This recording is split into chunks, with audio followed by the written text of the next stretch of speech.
منہ سے تھوکے نکلنی شروع ہو جاتی اور میرا جسم کانپنا شروع ہو جاتا۔ یہ تو اللہ بھلا کرے میرے شیخ صاحب کا کہ ہوا کچھ اس طرح کہ ایک دفعہ شیخ صاحب سے متعلق کسی نے کچھ عجیب و غریب سے خطوط لکھ کے مختلف اداروں کو بھیجے، اور میں اس پہ اسی حالت کے اندر بہت زیادہ تڑپا، لیکن تڑپنے کے اندر مجھے یہ خیال آیا کہ میں کوئی حرکت کرنے سے پہلے شیخ صاحب سے پوچھ لوں۔ تو شیخ صاحب کو جب میں نے بتایا تو انہوں نے سخت ناراضگی کا اظہار کیا، اور انہوں نے کہا کہ تم کن چکروں میں پڑ گئے ہو، تمہیں کیا ضرورت ہے کہ کوئی ہمارے متعلق کیا کہہ رہا ہے کیا نہیں کہہ رہا، تم نے نہ غصہ کرنا ہے، نہ رسپانس دینا ہے، نہ اس کی پرواہ کرنی ہے، تم صرف اپنے راستے پہ چلو اور اس طرح کے مزاج اور اس طرح کا غصہ اور اس طرح کے شدت نہ لایا کرو۔ میرے لیے یہ بات سمجھنی تھوڑی مشکل اس لیے لگی مجھے شیخ صاحب کی کہ میرے ارد گرد کا جو ماحول تھا شیخ صاحب کے مریدین کا، ان کے خیال کے مطابق اس طرح کا غصہ کرنا، نفرت کا اظہار کرنا اور منہ سرخ کر کے تھوکے منہ سے نکال کے غصے سے اور جسم کانپتے ہوئے کرنا اصل میں شیخ صاحب سے محبت اور ایمان کی نشانی ہے، اور اس کو وہ کہا کرتے تھے کہ یہ غیرت شیخ کی نشانی ہے، کہ آپ کی غیرت گوارا ہی نہیں کرتی اس بات کو کہ آپ اپنے شیخ کے علاوہ کسی کا سوچیں، کسی کو پسند کریں، کسی کا ریفرنس دیں یا کوئی نیگیٹو بات برداشت کریں۔ لیکن جب شیخ صاحب نے مجھے یہ سمجھایا، اور ایک دفعہ نہیں کافی دفعہ سمجھایا کہ یہ غیرت شیخ نہیں ہوتی، اور ہم نے کبھی بھی اپنا بیہیویئر نیگیٹو نہیں کرنا، ہم نے ہر چیز کے ساتھ پازیٹیو چلنا ہے، تو آہستہ آہستہ کچھ سالوں کے اندر مجھے غیرت شیخ کا وہ مطلب جو شیخ صاحب کے دوسرے مریدین مجھے سمجھا رہے تھے کہ دوسروں کو برا بھلا سمجھنا یا دوسروں کو کافر ہی قرار دے دینا کہ یہ ہمارے شیخ صاحب کے ساتھ نہیں ہیں یا نیگیٹو ہیں تو یہ مسلمان کے درجے سے ہی نکل گئے ہیں، میں الحمدللہ شیخ صاحب کی مہربانی سے اس مسئلے سے نکل آیا۔ لیکن بہرحال مجھے ایک ایکسپوجر اپنے ذاتی تجربے سے ہو گیا کہ طریقت میں چلتے ہوئے کوئی ایسی حالت ضرور ہوتی ہے جس کے اندر یہ تعصب یا یہ ایک غصہ یا یہ الجھن بندے کے اندر آ جاتی ہے۔ تب سے پھر میں نے اپنے شیخ صاحب کے دوسرے مریدین پہ بھی مزید ریسرچ کرنی شروع کی، اور اس کے علاوہ دوسرے صوفی سلسلوں کو بھی دیکھا، تو مجھے اس بات پہ حیرت ہوئی کہ جو مختلف سلاسل ہیں جیسے قادریہ، نقشبندیہ، اشتاریہ، ادریسیہ، اس طرح کے جتنے بھی سلسلے ہیں، چشتی یا سہروردیہ بھی، یہ سارے کے سارے صرف اپنے طریقت کے سلسلے کو فالو نہیں کر رہے، بلکہ ان کے اندر ایک ایسی چیز ڈیولپ ہو جاتی ہے کہ یہ سمجھتے ہیں کہ جو قادری ہے وہ قادریوں سے باہر، جو سہروردی ہے وہ سہروردی سے باہر، جو چشتی ہے وہ چشتیوں سے باہر، جو ادریسی ہے وہ ادریسیوں سے باہر، کو سب کو غلط سمجھتا ہے۔ اس کے خیال کے مطابق اس کا پیر ہی واحد صحیح آدمی ہے، واحد اللہ کے ساتھ واصل کروا سکتا ہے، اس کے علاوہ وہ کسی بات کو یا کسی اور پیر کو نہ صرف کہ مانتا نہیں بلکہ اس ایکسٹریم پہ جاتا ہے کہ خدا نہ خواستہ اس کی عزت بھی نہیں کرتا۔ آپ نے شاید بہت ساری کتابوں کے متعلق یوٹیوب سے کچھ صاحبان ہیں جو اس چیز پہ آواز اٹھا رہے ہیں کہ ایک صوفی سلسلے نے دوسرے صوفی سلسلے کو کچھ کہہ دیا، دوسرے نے تیسرے کو کچھ کہہ دیا،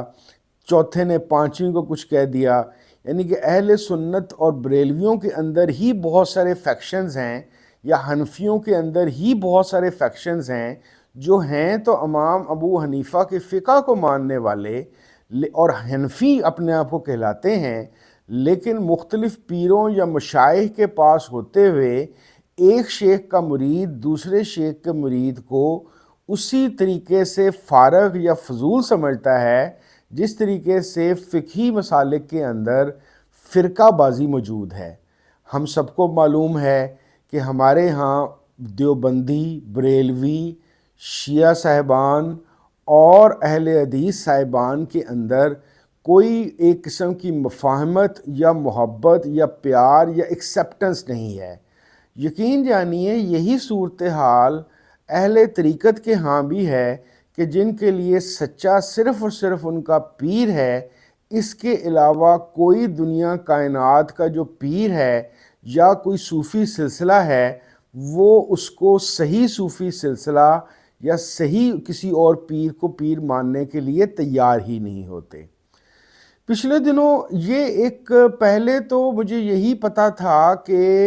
ایک صوفی سلسلہ دوسرے صوفی سلسلے کو فارغ سمجھتا ہے،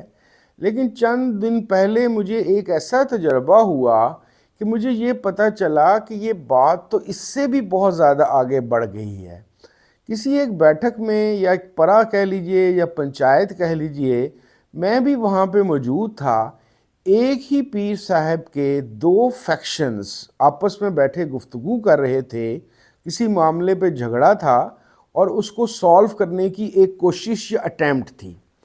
تو میں نے کیا دیکھا کہ ایک جو فیکشن کے صاحب تھے، دوسرے فیکشن کے صاحب بات کرتے کرتے وہ جو تھک گئے یا ان کو پیاس لگی تو انہوں نے ان صاحب کی طرف اشارہ کر کے کہا کہ ان کے سامنے پانی کی بوتل پڑی تھی کہ بھائی ذرا مجھے پانی تو پلا دیں۔ تو وہ دوسرے صاحب جو انہی پیر کے مرید تھے انہوں نے کہا نہیں، میں نے آپ کو پانی نہیں دینا، کیونکہ میں نے اس پہ شیخ جو ان سے ایک وظائف پڑھ کے پھونکے ہوئے ہیں اپنے شیخ کے، اور آپ اس شیخ کے مطابق نہیں چل رہے، اس لیے میں آپ کو پانی بھی نہیں دوں گا۔ میں یہ سوچ کے حیران پریشان رہ گیا کہ یہ دونوں صاحبان ایک ہی پیر یا ایک ہی شیخ کے مرید ہیں، کسی مسئلے پہ اختلاف ہو گیا ہے، اس کا یہ نتیجہ ہے کہ یہ ایک دوسرے کا پانی پینے یا پلانے کے بھی روادار نہیں رہ گئے۔ یعنی کہ دوسرے سلسلوں کے ساتھ تو جو ان کا مسئلہ ہے سو ہے، یا دوسرے مسالک یا فرقوں کے ساتھ ان کا مسئلہ ہے جو سو ہے، لیکن یہ آپس میں ہی دست و گریبان ہونا چاہتے ہیں۔ اور اس سے زیادہ گھٹیا اور اس سے زیادہ خوفناک بات کیا ہو سکتی ہے کہ یہ ایک دوسرے کو پانی پلانے کے لیے بھی تیار نہیں ہیں۔ تو اس کا مطلب یہ ہوا کہ اہل طریقت کو اور مشائخ کرام کو یہ اس بات پہ غور کرنا بڑا ضروری ہے کہ یہ بات اپنے مریدین کو سمجھائی جائے کہ بھائی ہم سارے کے سارے حضرت محمد صلی اللہ علیہ وسلم خاتم النبیین صلی اللہ علیہ وسلم کی امت ہیں۔ ہمارا پہلا اور مین تعارف رسول کریم صلی اللہ علیہ وسلم کا امتی ہونے کا ہے۔ ان کی طرف جانے والے بے شمار مختلف طریقے کے راستے ہوتے ہیں، لیکن منزل تو ایک ہی ہے۔ لیکن ان راستوں کو یہ سمجھ لینا کہ میرا راستہ تو سچ ہے، میرا راستے کا رہبر یعنی کہ میرا پیر اور شیخ تو ٹھیک ہے، باقی سب جھوٹے ہیں، یہ کس قسم کا بھائی چارہ ہے، یہ کس قسم کی محبت ہے؟ کیونکہ طریقت کو تو کہتے ہی محبت کا راستہ ہے۔ یہ محبت میں نفرت کی شدت کس طریقے سے آ گئی؟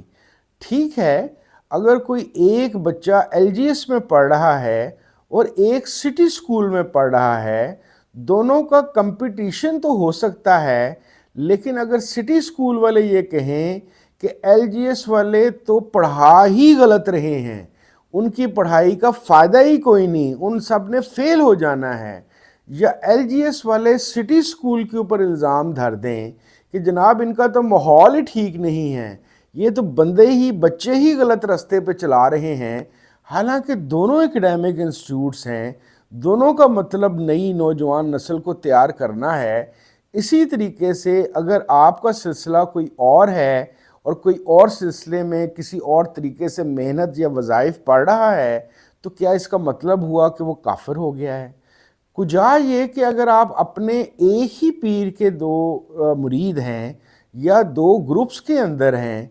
تو یہ کس قسم کی تربیت آپ نے حاصل کی کہ آپ نے ایک دوسرے سے نفرت کرنی شروع کر دی، آپ دوسرے کا پوائنٹ آف ویو سننے کے لیے تیار ہی نہیں، آپ دوسرے کو ایک انسان اور ایک مسلمان سمجھنے کے لیے تیار ہی نہیں، کیونکہ وہ آپ کے پوائنٹ آف ویو کے مطابق نہیں چل رہا، دیٹ مینز کہ وہ کافر اور مرتد ہو گیا ہے آپ کے شیخ کا۔ یہ والی چیز انتہائی ڈینجرس ہے۔ میں اس وجہ سے اس پہ بہت فکر مند ہوں اور اس کی لیے درخواست کر رہا ہوں، کیونکہ طریقت کا کام تو فرقے اور مسالک سے بلند ہو کے لوگوں کو رسول کریم صلی اللہ علیہ وسلم اور اللہ تعالیٰ کی محبت سے آشکار کرانا ہے۔ بھلا جو خود آپس میں لڑ جھگڑ رہے ہیں، جو آپس میں ایک دوسرے کو پانی پلانے کے لیے تیار نہیں ہیں، جو ایک دوسرے کی فکر میں ہی داخل نہیں ہونا چاہتے، دوسرے کے پوائنٹ آف ویو کو انڈرسٹینڈ یا اس کو اجازت ہی نہیں دے رہے، بھلا وہ کس طرح سے محبت کا درس دیں گے؟ پھر ان میں اور جو ان سے شدت پسند لوگ ہیں جو اس کی وجہ سے پوری دنیا آج تنگ ہے، ان میں فرق کیا رہ گیا؟ بھئی طریقت اور صوفی ازم تو وہ راستہ ہے جو انسانیت کو، صرف مسلمانوں کو نہیں، پوری انسانیت کے اندر محبت اور پیار اور ڈائلاگ کا کلچر ڈیولپ کر سکتی ہے۔ تو وہ لوگ جو آپس میں ہی ایک دوسرے سے دست و گریبان ہیں، وہ محبت، پیار اور ڈائلاگ کا کیا اثر دیں گے؟ اسی لیے میرے ایک بڑے قریبی دوست نے مجھے اس کے لیے ایک بڑی اچھی ٹرم دی کہ جس طریقے سے فرقہ واریت ہوتی ہے، جو اللہ بھلا کرے یاسر جنجوعے کا، کہ اس نے مجھے کہا کہ یار جس طریقے سے فرقہ واریت ہوتی ہے نا، اسی طریقے سے ہمارے معاشرے میں صوفی واریت بھی ویسی کی ویسی ہے۔ تو میری اہل طریقت سے درخواست ہے کہ آپ لوگ تو محبت کے سمبل ہیں، آپ لوگ تو لوگوں کو محبت کے راستے پہ چلانے والے اور اس کی طرف لانے اور اس کی طرف ایک شوق پیدا کرنے والے لوگ ہیں۔ خدا کا واسطہ ہے، آپ لوگ تو شدت پسند اور نفرت کا بیج نہ بوئیں، آپ لوگ تو محبت سے بات کریں، انسان کو انسان سمجھیں۔ سب سے بڑی بات جو میں نے اپنے محترم شیخ امین صاحب رحمۃ اللہ علیہ سے سیکھی، بھائی لوگوں کی اصلاح ڈنڈے سے یا نفرت سے یا ایک دوسرے کی طرف پرچے جاری کرنے یا کتابیں لکھنے سے نہیں ہوتی، یہ تو محبت سے ہوتی ہے۔ میں اپنے آپ کو جب دیکھتا ہوں، میرے جیسا ایک اوت دماغ کا آدمی، فلسفہ نفسیات زدہ، غصے میں رہنے والا، شدت پسند آدمی، شیخ صاحب نے اس کو اپنی محبت سے اپنی طرف لائے۔ اگر مجھے شیخ صاحب پہلے دن کہتے کہ بھئی نہ تیری داڑھی ہے، نہ تو نماز پڑھتا ہے، نہ تو جمعے پڑھتا ہے، نہ تو روزے رکھتا ہے، 24 گھنٹے تو سگریٹ پیتا رہتا ہے، جھوٹ تو بولتا ہے، بینک میں تو نوکری کرتا ہے، دفع ہو جا یہاں سے، تو کافر ہے، انہوں نے تو مجھے ایسا کہا ہی نہیں۔ انہوں نے کہا کہ تیری داڑھی نہیں، کوئی بات نہیں، تو نماز نہیں پڑھتا، کوئی بات نہیں، تو بینک میں کام کرتا ہے، کوئی بات نہیں، تو بدتمیز ہے، کوئی بات نہیں، تیرے اخلاقیات گھر والوں کے ساتھ ٹھیک نہیں ہیں، کوئی بات نہیں، تجھے میں اپنے دل سے لگاتا ہوں۔ شیخ صاحب نے مجھے اپنے ساتھ کھانے کھلائے، شیخ صاحب نے مجھے شربت پلائے، مجھے ٹافیاں کھلائیں، مجھے گلے سے لگایا۔ میرا اکثر جب سٹارٹ میں ان سے ملتا، وہ مجھے گلے سے لگا کے میرے جیسے فضول آدمی کا منہ ماتھا چومتے۔ بھئی میں نے تو اس طرح کی طریقت دیکھی ہوئی ہے، یہ پانی نہ پلانے والی، دوسرے کو کافر سمجھنے والی، دوسرے کے اختلاف کے بنیاد پر اس کو چھوڑ دینے والی، اس کو لفٹ نہ کرانے والی، یہ پتہ نہیں کون سی طریقت ہے۔